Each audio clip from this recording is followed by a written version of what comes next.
అందరికీ నమస్కారం. తెలుగు కథామాలకు స్వాగతం. ప్రయాగ రామకృష్ణ గారి భారతంలో చిన్న కథలు చదువుకుంటున్నాము. ఈరోజు కథ పరీక్షిత్తు. ఉత్తర అభిమన్యుల కుమారుడు పరీక్షిత్తు చంద్రవంశ కులదీపకుడు. కురుక్షేత్రంలో కురుపాండవ సంగ్రామం ప్రారంభమైనప్పుడు ఉత్తర గర్భవతిగా ఉంది. ద్రోణుని కుమారుడు అశ్వత్థామ ఒక రాత్రి పాండవుల శిబిరాల్లోకి ప్రవేశించి దొరికిన వారిని దొరికినట్టు హతమార్చాడు. అది చాలక బ్రహ్మశిరో నామాస్త్రకాన్ని ప్రయోగించాడు. ఆ అస్త్రం వెళ్ళి ఉత్తర గర్భాన్ని తాకింది. శ్రీకృష్ణుడికి తెలిసింది సంగతి. అశ్వత్థామ, నువ్వు ఎన్ని అస్త్రాలు ప్రయోగించినా ఉత్తర గర్భంలోని బిడ్డ బతికి తీరుతాడు. గర్భస్థ శిశువును చంపజూచిన నేరం నిన్ను వెంటాడక మానదు. 3000 సంవత్సరాలు ఇటువంటి గౌరవం ఆదరణ లేకుండా ఈ భూమి మీద నీచంగా బతుకుతావు. అన్ని రకాల వ్యాధులు నిన్ను పట్టి పీడిస్తాయి.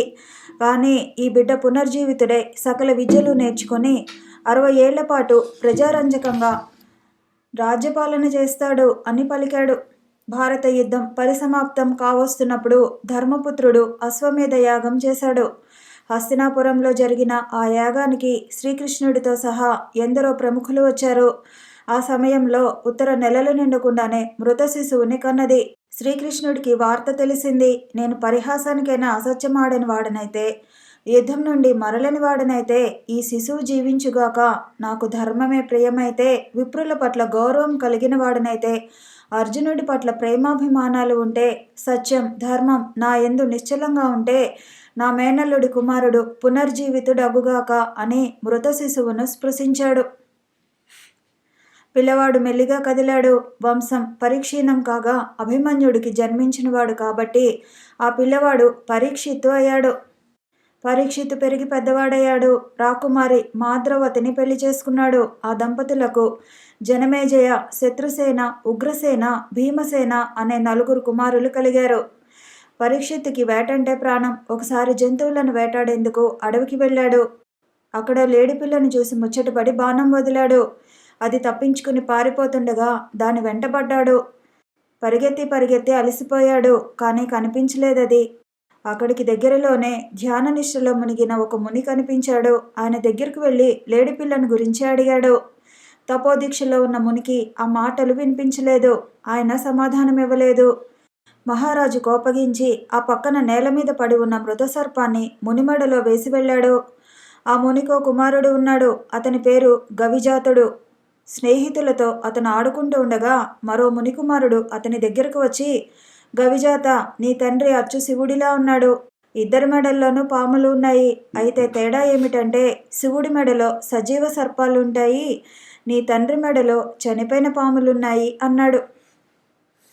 స్నేహితుడలా వెక్కిరించినందుకు గవిజాతుడు నొచ్చుకున్నాడు. వెంటనే ఆశ్రమానికి వెళ్ళి చూసి తన తండ్రి మెడలోకి మృత సర్పం ఎలా వచ్చిందని ఆరా తీశాడు.